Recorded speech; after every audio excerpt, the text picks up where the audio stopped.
La recherche médicale avance sur les traitements de maladies graves, comme certaines leucémies, grâce aux cellules souches issues notamment du sang de cordon ombilical. Lors d'un accouchement, la mère peut consentir à en faire don de façon gratuite et anonyme. Ce sang est stocké et préparé par des banques publiques de sang de cordon, pilotées par l'Agence de la biomédecine. Ce prélèvement est possible uniquement dans 10% des maternités françaises. Dans les autres maternités ou en cas de refus de donner, le sang de cordon est détruit. Chaque année, cela correspond à 99% des naissances.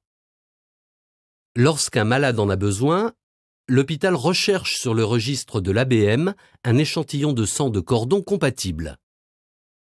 Les chances sont de 0,0025%, sauf dans la fratrie où les chances de compatibilité sont de 25%.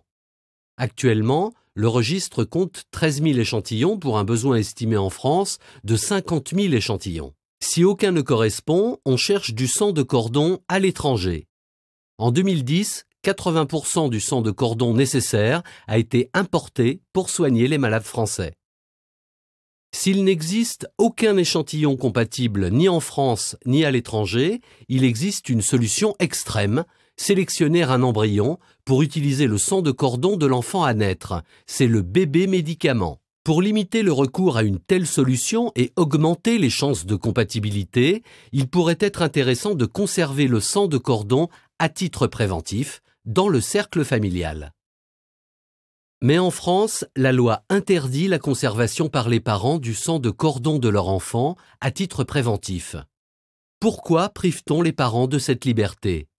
La crainte affichée est que cela porte atteinte au principe de solidarité et entraîne une diminution du stock de sang de cordon disponible pour la collectivité.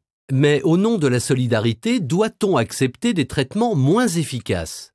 Lorsque le don provient d'un tiers, le taux de survie à 5 ans est de 46%, tandis que lors d'un don dans la fratrie, ce taux de survie à 5 ans s'élève à 86%. Dans le système français actuel, la mère donne gratuitement le sang de cordon de son enfant.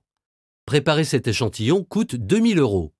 Ces échantillons sont ensuite vendus par l'ABM 18 500 € à l'étranger et 10 000 € en France. Malgré ces marges, le stock français reste insuffisant, faute de moyens.